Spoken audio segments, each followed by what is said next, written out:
나는 전능하신 아버지 하나님, 천지의 창조주를 믿습니다.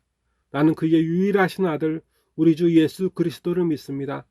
그는 성령으로 잉태되어 동정녀 마리아에게서 나시고 본디오 빌라도에게 고난을 받아 십자가에 못 박혀 죽으시고 장사된 지 사흘 만에 죽은 자 가운데서 다시 살아나셨으며 하늘에 오르시어 전능하신 아버지 하나님 우편에 앉아 계시다가 거기로부터 살아있는 자와 죽은 자를 심판하러 오십니다.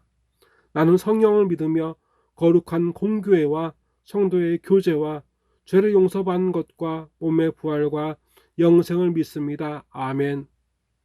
하나님 아버지, 오늘 새해 첫 주일을 이렇게 하나님을 예배합니다. 어두울 때 별빛이 잘 보이듯 막막한 어둠 속에서 더 아버지를 앙망하며 바라봅니다. 아버지의 자녀들을 한시도 잊지 않으시는 아버지의 무한하신 사랑을 힘입어 나아갑니다. 이 예배의 주관자이시며 이 예배의 주인 되시는 하나님 아버지께서 이 예배가 온전히 드려지게 하옵소서. 참 많은 눈물이 사람들을 적시고 있습니다. 기쁨이면 좋겠지만 기쁨이 아닌 절망으로 눈물을 흘립니다. 여태게 어떻게든 살아가겠다고 하지만 하나님 아버지, 아무리 궁리해도 답이 없어 다시 아버지 앞에 찾아왔습니다. 우리 사는 인생에, 우리 사는 세상에 답을 주시옵소서. 이 시간 생명의 말씀을 허락하여 주시옵소서. 나사렛 예수 그리스도의 이름으로 간절히 기도드리옵나이다. 아멘. 이 시간 우리 하나님 아버지께서 우리에게 허락하신 생명의 말씀은 마태복음 26장 6절부터 13절까지의 말씀입니다. 신약 45면에 있는 말씀입니다. 마태복음 26장 6절부터 13절까지의 말씀입니다.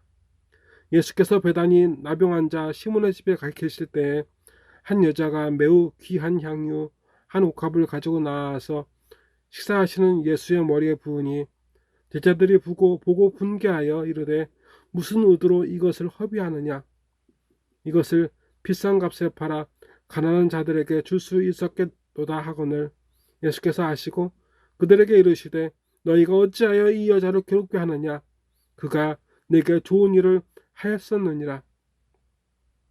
가난한 자들은 항상 너희와 함께 있거니와 나는 항상 함께 있지 아니하리라. 이 여자가 내 몸에 이 향유를 부은 것은 내 장례를 위하여 함이니라. 내가 진실로 너희에게 이르노니 온 천하에 어디서든지 이 복음이 전파되는 곳에서는 이 여자가 행한 일도 말하여 그를 기억하리라 하시니라. 아멘. 예수님께서는 끊임없이 자신의 고난과 죽음을 말씀하셨습니다. 하지만 그 고난과 죽음을 위해 무엇을 해야 할지를 제자들은 그곳에 있는 그 누구도 예수님께 묻지 않았습니다.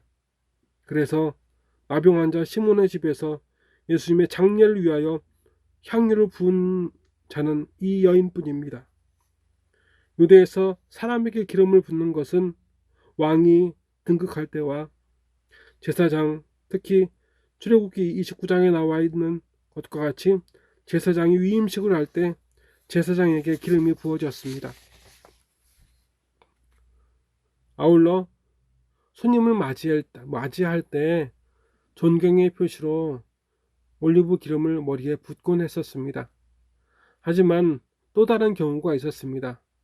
입관 전 시신에 향유를 바르는 것입니다. 그 시신을 장례하기 위해 기름을 부어야 하는 그때 그 시간이 오지 않을까 하여 이 여인은 미리 자신에게 가장 값어치 있을 것 같은 향유를 예수님의 온 몸에 부었습니다. 우리 예수님께서는 이처럼 가장 후자 장례를 위한 기름 부음에 대해서 말씀하십니다. 예수님께서는 죽기 위해 기름 부음을 받으셔야 했습니다. 그때 그곳에 있던 사람들에게 있었던 관심은, 그리고 그곳까지 예수님과 함께 있었던 사람들의 관심은 예수님의 장례가 아니라, 예수님의 죽으심이 아니라 이 여인이 부은 향유의 가치였습니다. 이 향료를 팔아 얼마나 많은 사람들을 도울 수 있겠느냐였습니다. 덧붙여 말씀드립니다. 다른 복음서와 통합적으로 분석하지 않는 것은 성령께서 이렇게 오늘 말씀을 기록하게 하신 그 뜻을 구하기 위함입니다. 잘못하면 복음이 참 애매하게 됩니다. 그렇게 이 여인은 예수님의 장례를 위하여 기름을 부었습니다. 우리가 이런 바라봄에서 늘 잊고 사는 게 있습니다. 예수님의 말씀에 그 고난과 죽음이 온 세상 인류에게 끼치는 능력을 우리가 바라보지 못하는 것입니다. 오늘 그리스도인들에게 비극은 환난이 아니라 예수님과 예수님의 말씀 속에서 끊임없이 말씀하시는 바 예수님의 죽으심으로 인한 온 인류의 하나님의 구원하심을 철저하게 붙잡지 못하는 현실입니다. 이들처럼 돈에 대한 욕망 때문에, 중독된 욕망 때문에 그들은 향유의 가치에 관심이 쏠려 있어서 그들을 목숨으로 사랑하신 예수 그리스도를 바라보지 못했습니다. 관심을 가지지 못했습니다. 그 누구도 능히 사하시며 능히 구원하시는 예수님의 죽으심을, 그 십자가를 망각하는 이들은 그들뿐일까요? 아닙니다. 우리도 일찌감치 망각한 채 살고 있었습니다. 중독되어 그 망각한 것조차 깨닫지 못했을 뿐입니다. 우리는 죽음으로 사랑을 하신 예수님을 바라보는 눈이 멀었다는 사실을 받아들여야 합니다. 예수님의 죽으심을 기억하십시오. 예수님의 죽으심으로 인하여 우리가 사함받고 구원받았다는 사실을 다시 바라보고 의지합시다. 이제 그 기억과 그 믿음을 회복할 때가 다 되었습니다.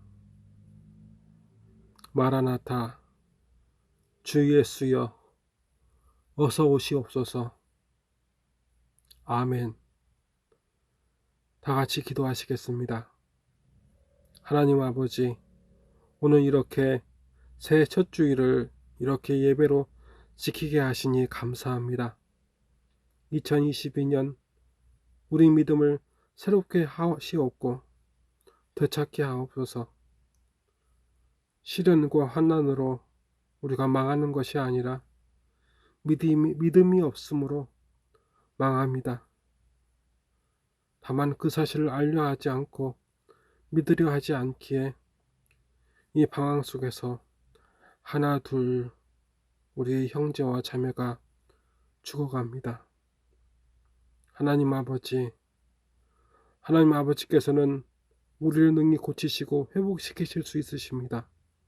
다만 우리가 그 믿음으로 예수님의 죽으심을, 그 십자가 죽으심을 의지하지 않습니다. 그래서 하나님께서는 우리를 고치시고 회복시키시는 것을 유예하신 줄 믿습니다. 우리에게 믿음을 주시옵소서. 우리의 모든 눈과 귀와 마음과 모든 것이 우리를 살리시기 위하여 죽으신 예수님께 몰려 있게 하옵소서. 향하여 있게 하여 주시옵소서. 올 한 해 첫날에도 코로나와 여러 가지 질병과 가난과 궁핍, 그리고 기근과 전쟁으로 온 세상이 신음합니다.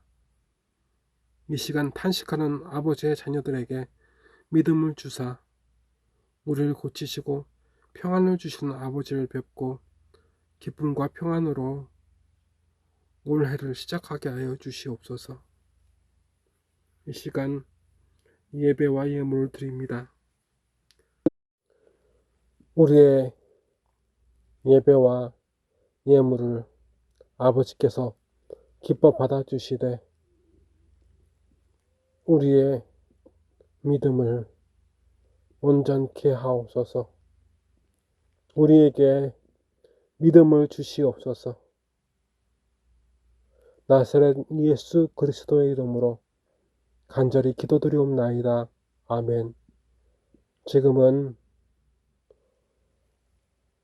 그 믿음을 예수 그리스도의 죽으심으로 인하여 죄사함 받고 구원받았다는 사실을 믿고 의지하려는 모든 예배자들 위해 주 예수 그리스도의 은혜와 주 하나님 아버지의 사랑하심과 주 성령님의 감화 감동 역사하심이 이제로부터 영원토록 함께 계시로다.